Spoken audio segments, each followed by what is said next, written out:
Hi, I'm Christa Jacobson, headmistress of the Budo, where we teach authentic ninjutsu and classical samurai bujutsu. Now tonight I'm not going to be shooting a video, doing a night walk. I'm actually going to shoot a video while I'm driving back home. I had dinner tonight with a couple friends, and I thought that I would take this opportunity, since I got about a 20-minute drive home, to shoot some video and share with you guys some of my martial arts thoughts.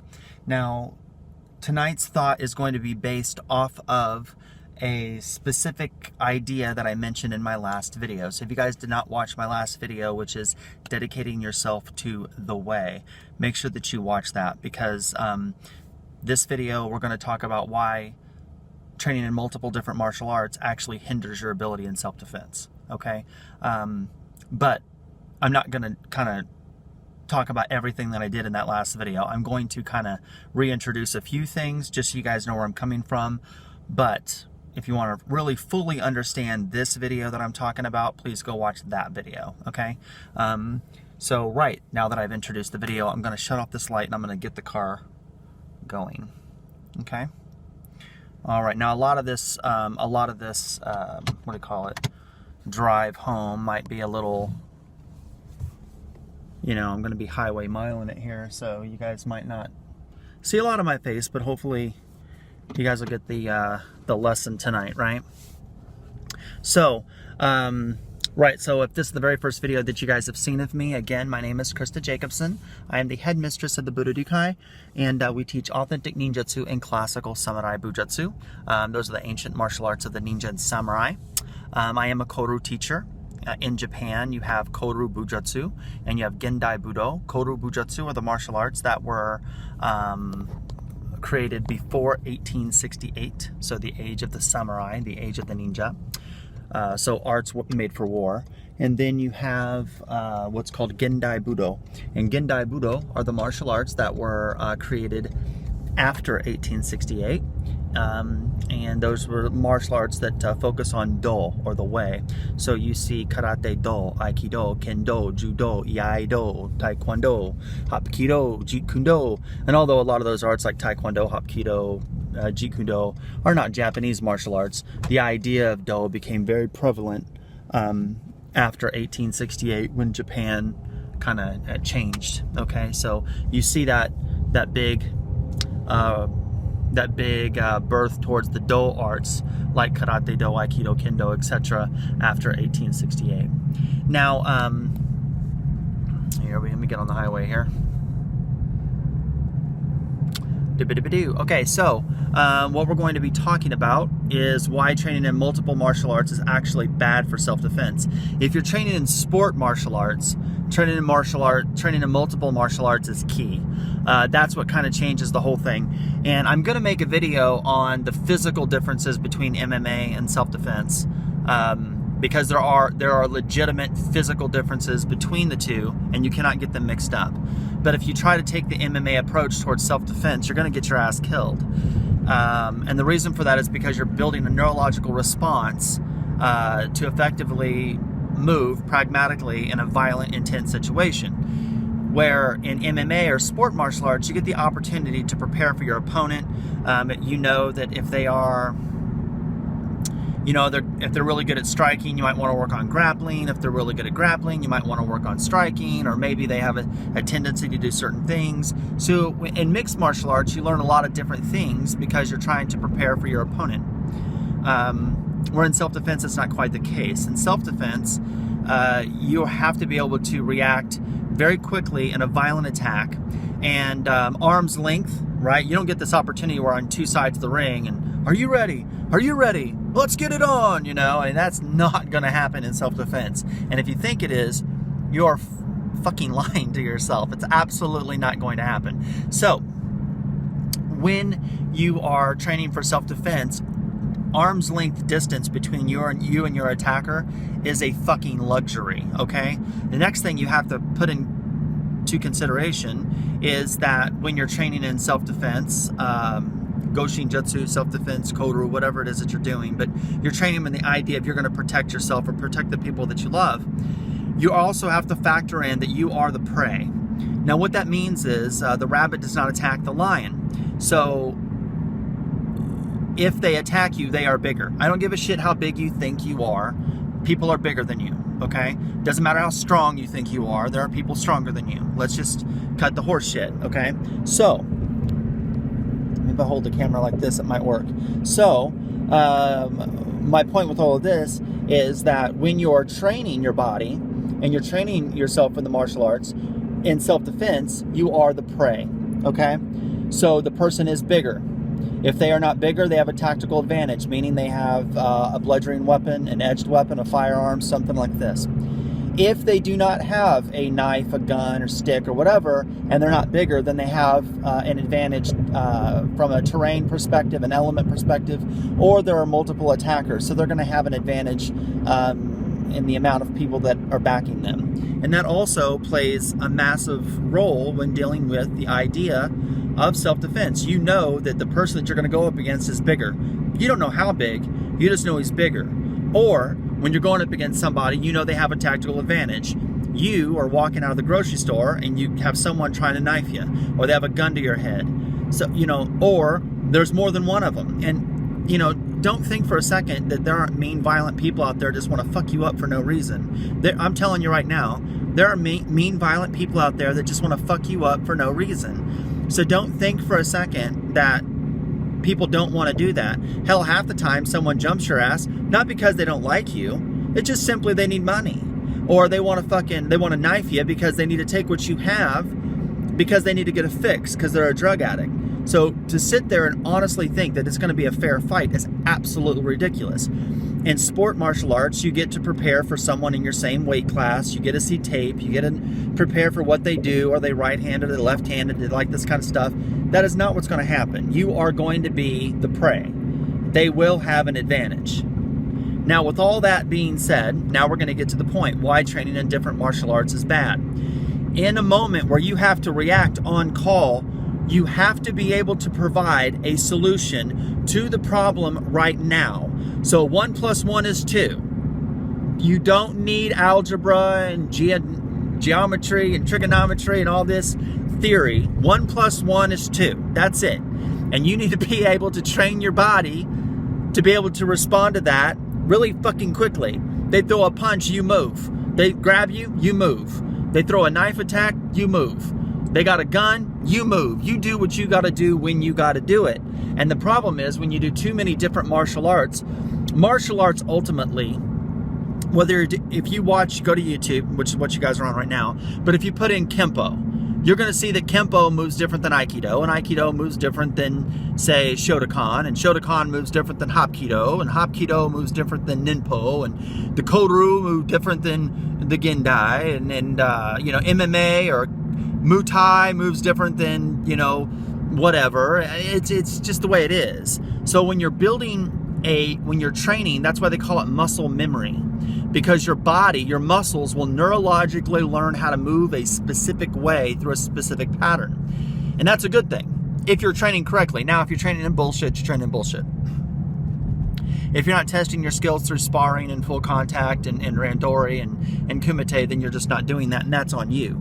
We're not talking about whether you're training worth a shit or not. We're just talking about why it's bad. So when you get jumped, let's say someone comes at you with a knife attack, and you're like, well, I'm going to train in Kempo with Bob, and I'm going to train in Taekwondo with Bob, a different Bob, and I'm going to train in I don't know, kickboxing with Daryl. So you've got Bob, and Daryl. You have 3 different martial art teachers teaching you 3 different things. They all move differently, but they're all going to teach you how to go against a jab. They're all going to teach you how to go against a knife attack. It's not which martial art's different, it's the practitioner. You guys need to start learning that you need to take responsibility for your own shit, okay? It isn't the martial art, it is the practitioner. You're either training or you're not training. You either have the skills or you don't have the skills. You need to dedicate yourself to what it is that you feel is best for you. Now, clearly, I teach Koryu Ninjutsu, Koryu Bujutsu. So anyone who's interested in authentic Ninjutsu, Bujutsu, the martial arts of the samurai, check out my website. But if that does not interest you and you're on my YouTube channel because you like my thoughts and my philosophy, well, that's great too. But whatever it is that you do what you do and dedicate yourself to that, because when your life is on the fucking line, you're not going to have the opportunity to think, oh shit, what do I do? You don't get that luxury. If you're thinking, oh God, do I do Kempo? Oh God, do I do Brazilian Jiu-Jitsu? Or do I do a takedown? Or do I do outward defense, you know, or some shit like that? You're going to be, at that point, you've already been knifed 3 fucking times. I don't think most people don't genuinely understand how quick that shit happens. And it happens so fast, and it's so aggressive, and it's so violent. Just go to YouTube and type in real knife fights, real knife attacks, real gun attacks. Look, just watch. This shit is so fast. Like, you do not get the opportunity to step back and, you know, bounce around and get into a fighting stance and, you know, wear them down and kick them in the thigh and, you know, just stupid.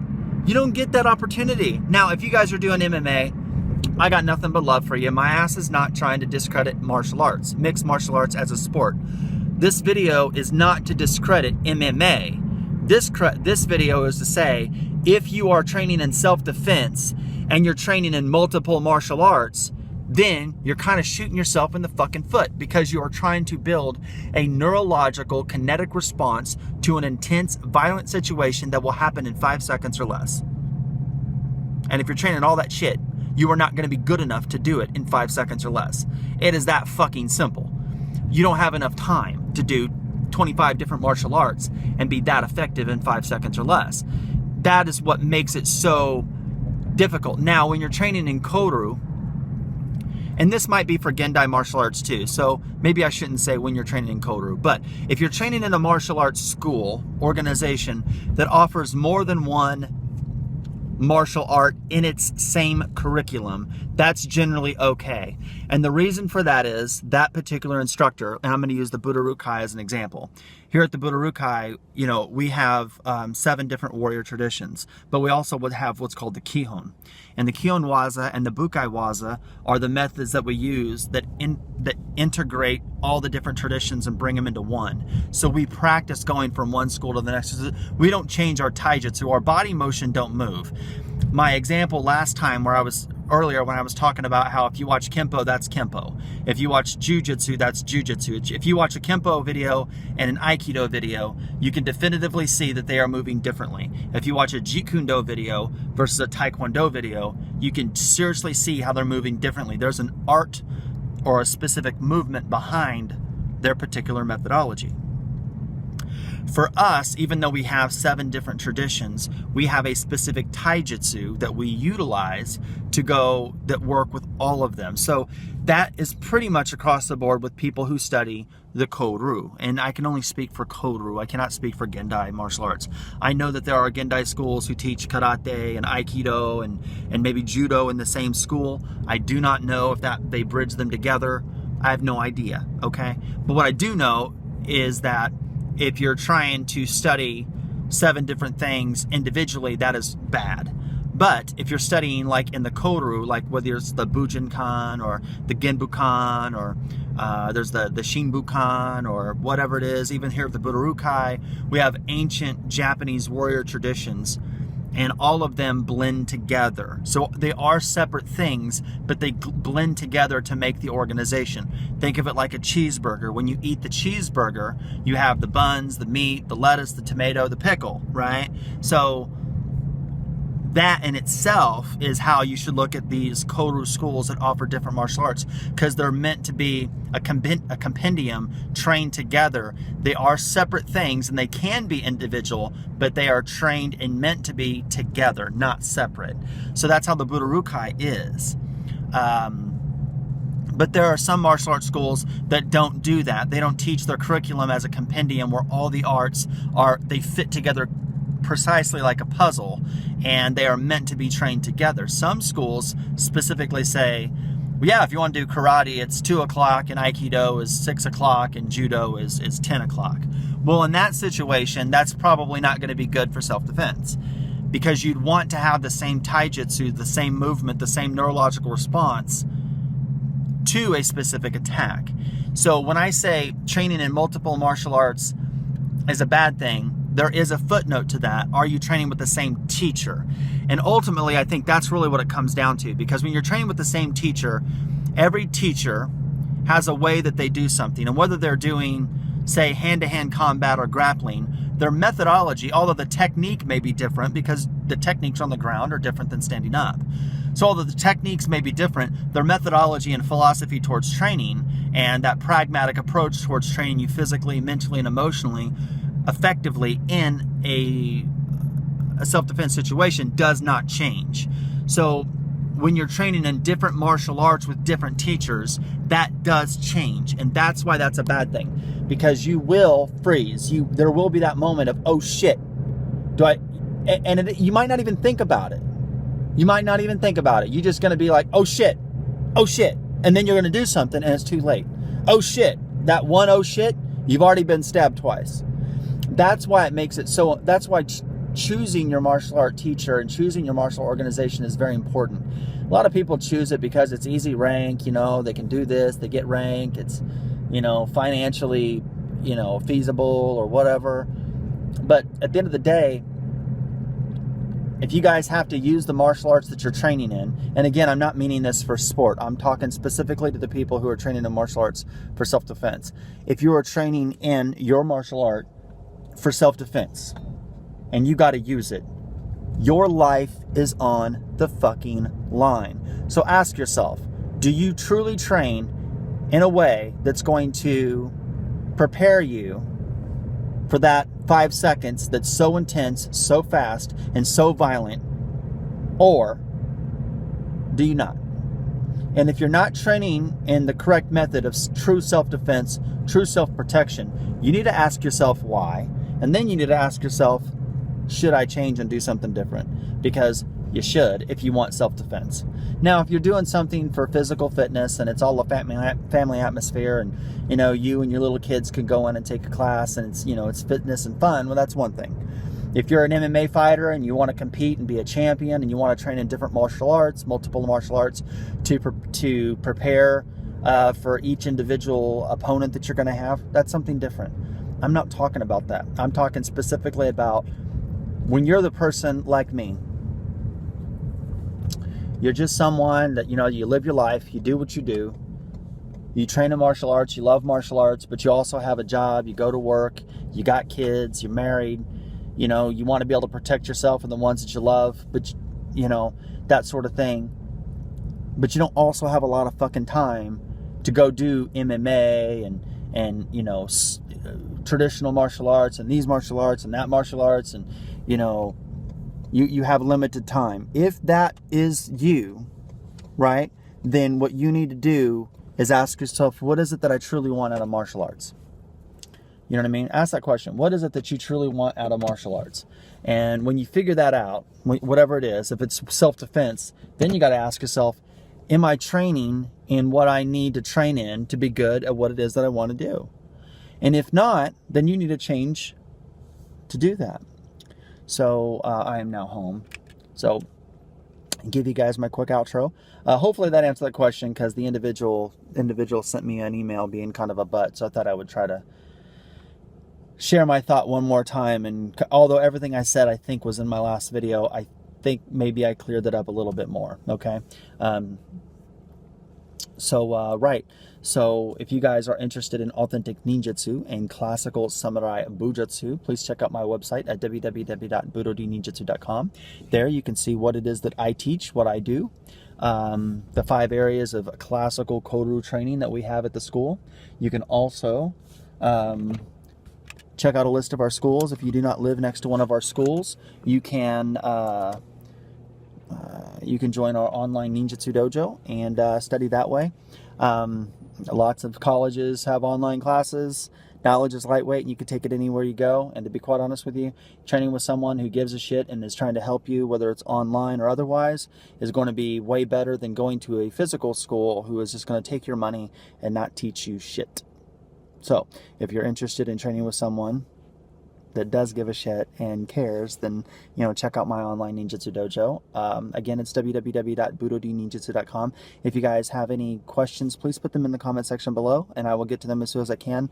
But for real, like as real as it gets, guys, when you guys are training in self-defense, you're training in something that's so fast, so quick, and generally happens in less than 5 seconds. Okay?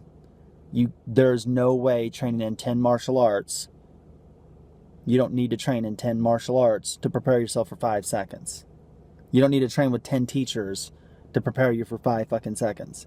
You need to train in a martial art organization that has the arts, has the skill sets, and has what it is that you need to prepare yourself for that situation. That's what you need to do.